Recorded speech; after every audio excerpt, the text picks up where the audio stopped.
Hello everyone, this is प्रीति कौशिक और आज का जो हमारा टॉपिक है वो है, देखो जैसे हम लॉन्ग पीरियड गोल्स ऑब्जेक्टिव्स कर रहे हैं, आज हमारे कंप्लीट हो जाएंगे। हमने 3 ऑब्जेक्टिव्स पहले स्टडी कर लिए हैं। हाँ जी, लॉन्ग पीरियड गोल्स के हम 3 ऑब्जेक्टिव पहले स्टडी कर चुके हैं। पहला था हमारा GDP growth, second objective full employment, third था हमारा इक्विटेबल डिस्ट्रीब्यूशन और इक्विटी, फोर्थ जो आज हमने करना है मॉडर्नाइजेशन एंड फिफ्थ हमारा है सेल्फ सफिशिएंसी। तो चलिए शुरू करते हैं मॉडर्नाइजेशन से। मॉडर्नाइजेशन नाम से क्या क्लियर हो रहा है, यानी कि हम मॉडर्न होते जा रहे हैं, मॉडर्नाइजेशन को अडॉप्ट करना है हमने। कहते हैं इट रेफर्स टू अपडेशन। इस मॉडर्नाइजेशन का मतलब है updation and adoption of modern technology in the process of growth. जैसे आपके फ़ोन में कोई भी नया ऐप आता है तो प्ले स्टोर पर जाके आप उसे अपडेट करते हो, ठीक है। यानी कि उसी तरीके से हमने क्या करना है, कोई भी नई टेक्नोलॉजी आई है उसको अपडेट करना है। एंड अडॉप्शन यानी कि उसको अडॉप्ट करना है, ढालना है of modern technology in the process of growth. जो ग्रोथ की प्रोसेस है उसके अंदर हमने अपडेशन भी लेके आनी है मॉडर्न टेक्नोलॉजी की, और साथ साथ उसको ढालना भी, यानी उसको फैमिलियर बनाना है अपने साथ। किस तरीके से हमने उसका यूज़ करना है वो हमें आना चाहिए, धीरे धीरे उसको सीखना है। पहले अपडेट करेंगे हम, ओल्ड टेक्नोलॉजी अगर लगी हुई है हमारी इंडस्ट्री में, हमारे बिजनेस में, तो उसको न्यू टेक्नोलॉजी के साथ, मॉडर्न टेक्नोलॉजी के साथ अपडेट करेंगे। उसके बाद अपने वर्कर्स को सिखाएंगे उसके ऊपर काम कैसे करना है, यानी हमने उसके साथ फैमिलियर होते जाना है। As noted earlier, output can be increased either by increasing the pool of resources or by using innovative technology। कहता है जैसे हमने पहले भी नोट किया था कि अगर आउटपुट को हमने इंक्रीज करना है तो आउटपुट को इंक्रीज या तो हम इंक्रीज कर दें रिसोर्सेज को पुल को इंक्रीज कर दें, यानी कि रिसोर्सेज से ज़्यादा बना दें, तब हम इंक्रीज कर सकते हैं आउटपुट को, या फिर नई टेक्नोलॉजी लेके आए, यानी इनोवेटिव टेक्नोलॉजी का यूज़ करें, तभी हमारा क्या हो सकता है, तभी हमारी आउटपुट इंक्रीज हो सकती है। Modern age is the age of science and innovations. आज की जो एज है, मॉडर्न एज है, वो एज ही साइंस की है और नई नई इनोवेशंस की है। Science has offered us new ways of doing things. Science ने हमें ऑफर किया है नए नए तरीके काम को करने के, such that productivity in farms and factories has shown N exponential rise over time. कहता है इसी तरीके से फार्म्स के अंदर प्रोडक्टिविटी आई है, फैक्ट्रीज ने भी बहुत ज़्यादा राइज शो किया है। Green revolution in Indian agriculture is a well-known example of how technology can bring about revolutionary changes in output। और ग्रीन रेवोल्यूशन जो इंडिया के अंदर आया उसमें आप देख ही चुके हो कि एग्रीकल्चर कितना अच्छा एग्जाम्पल सेटअप किया इन्होंने ग्रीन रेवोल्यूशन का एग्रीकल्चर के अंदर, कि जैसे ही न्यू टेक्नोलॉजी अडॉप्ट करी वैसे ही सारे चेंजेस आ गए थे, एकदम से रिवोल्यूशनरी चेंजेस आए और आउटपुट एकदम से राइज हुई थी ग्रीन रेवोल्यूशन आने की वजह से। तो कहते हैं अगर आप नई नई टेक्नोलॉजी को अडॉप्ट करोगे, नई नई टेक्नोलॉजी का यूज़ करोगे, इनोवेशंस का यूज़ करते जाओगे, तो आप क्या बनते जाओगे, आपका ग्रोथ ऑटोमेटिक होती चली जाएगी, आपकी आउटपुट जो है वो इंक्रीज हो जाएगी। कहते हैं recently IT evolution has redefined the concept of domestic production through BPO, business process outsourcing। और अभी IT रिवोल्यूशन ने भी बहुत अच्छे से डोमेस्टिक प्रोडक्शन को दिखाया है कि कैसे हम दोबारा से कितना ज़्यादा कर सकते हैं। बिजनेस प्रोसेस आउटसोर्सिंग यानी कि बाहर से हमने आउटसोर्स कराई हैं कुछ services. However, modernization in the context of goals of plans in India has a social angle as well। Here it refers to modernization of social outlook। तो हम यहाँ पे modernization को एक social outlook की तरह भी देख सकते हैं। Conventional wisdom without a valid reason।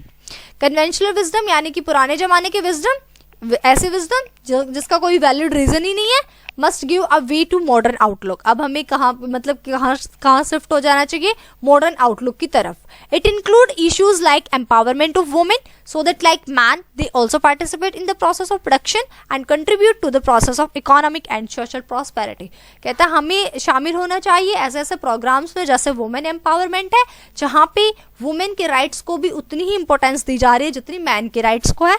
Women को भी एनकरेज किया जा रहा है कि वो भी मैन की तरह पार्टिसिपेट करें प्रोडक्शन के प्रोसेस में और कंट्रीब्यूट करें इकोनॉमिक ग्रोथ के अंदर, सोशल प्रॉस्पेरिटी के अंदर, यानी कि वुमेन को भी आगे बढ़ाया जा रहा है वुमेन एम्पावरमेंट प्रोग्राम्स के थ्रू। तो कहता है इस मॉडर्नाइजेशन के अंदर मेन बात यही है कि हमें मॉडर्न बनना है।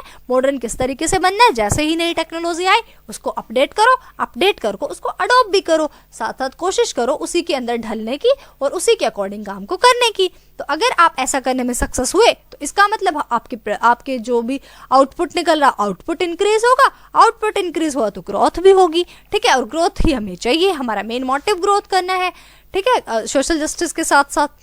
फिर हमारा लास्ट जो रहता है वो है सेल्फ सफिशिएंसी, खुद में सफिशिएंट होना, यानी कि हम जो कर रहे हैं वो सफिशिएंट है, ठीक है। It refers to the state, ये हमारा फिफ्थ मेन गोल है, यानी गोल जो लॉन्ग पीरियड गोल्स है हमारा, वो लास्ट जो मेन ऑब्जेक्टिव है वो यही है, self sufficiency, fifth point. It refers to the state of being able to provide essential goods particularly food grains without the help of others.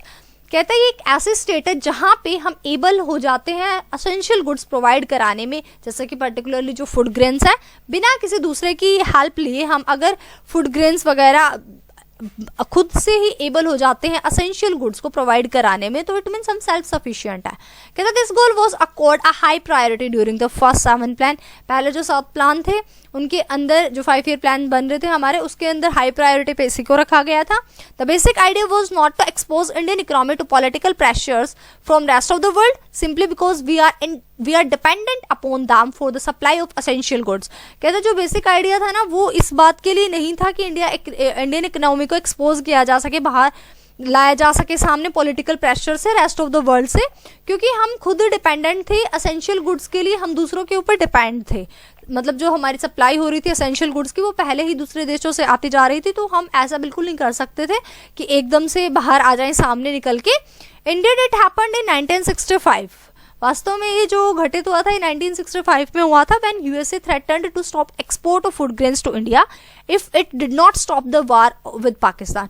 कहते हैं कि ऐसा हुआ था 1965 में जब यूएसए ने धमकी दी थी कि वो जो फूड ग्रेन्स का एक्सपोर्ट करता ना उसको बंद कर देगा, इंडिया को एक्सपोर्ट नहीं करेगा, फूड ग्रेन्स नहीं भेजेगा इंडिया के अंदर, वो बंद कर देगा। किस कंडीशन पे? कहता है कि अगर उन्होंने पाकिस्तान के साथ झगड़ा किया, वॉर किया ना पाकिस्तान के साथ, तो इंडिया के अंदर हम कुछ नहीं भेजने वाले, यानी फूड ग्रेन्स एक्सपोर्ट नहीं करेंगे। यूएसए ने थ्रेटन किया था इंडिया को।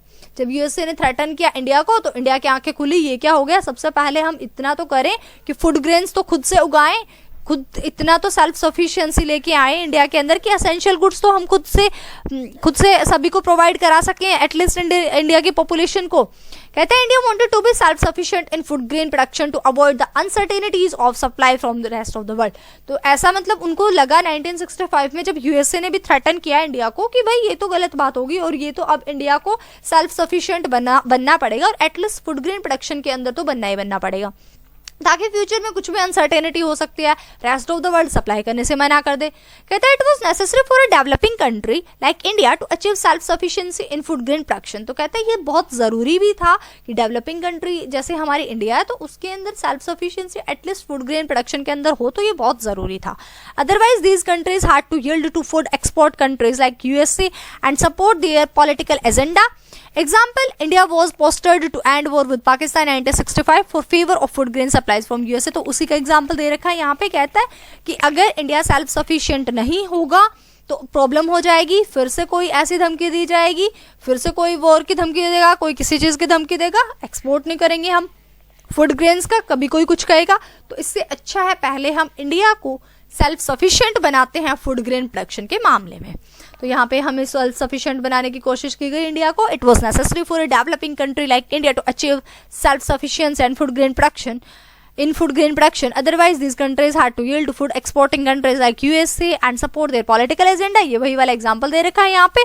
तो यहाँ पे यही बात बताई जा रही है बार बार, यानी सेल्फ सफिशिएंसी के अंदर की जो बेसिक आइडिया था वो यही आइडिया था कि एटलीस्ट इंडिया इतना तो फूड ग्रेन का प्रोडक्शन करे कि वो खुद अपने इंडिया के लोगों की बेसिक नीड्स को कंप्लीट कर सके और उसे डिपेंड ना रहना पड़े रेस्ट ऑफ द वर्ल्ड पे फूड ग्रेन के लिए या फिर मतलब किसी असेंशियल गुड्स के लिए, ताकि वो इतना अगर खुद ही उसका प्रोडक्शन हो जाता है इंडिया के अंदर तो इंडिया के लोगों को ईजिली वो अवेलेबल हो जाएगा। अगर ईजिली अवेलेबल हो जाएगा तो इंडिया सेल्फ सफिशिएंट बन जाएगा। अगर वो सेल्फ सफिशिएंट बन जाएगा तो फिर उसे किसी की कंडीशन, किसी की वार्निंग के ऊपर ध्यान नहीं देना पड़ेगा, वो अपने अकॉर्डिंग इंडिपेंडेंटली अपने सर्वाइव कर पाएगा। तो यहाँ पे ज़रूरी था इंडिया को सेल्फ सफिशिएंट होना। तो हमने सारे लॉन्ग पीरियड गोल्स कवर किए आज।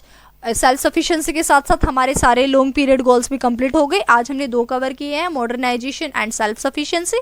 पहले हम 3 कंप्लीट कर चुके थे। फर्स्ट था हमारा जीडीपी ग्रोथ, ओके, और सेकंड था फुल एम्प्लॉयमेंट, थर्ड था हमारा इक्विटेबल डिस्ट्रीब्यूशन और इक्विटी। तो आज के लिए इतना ही। Hope you like it. Thanks for watching. Like, share, comment and subscribe Preeti Kaushik classes. Bye bye, take care, keep watching.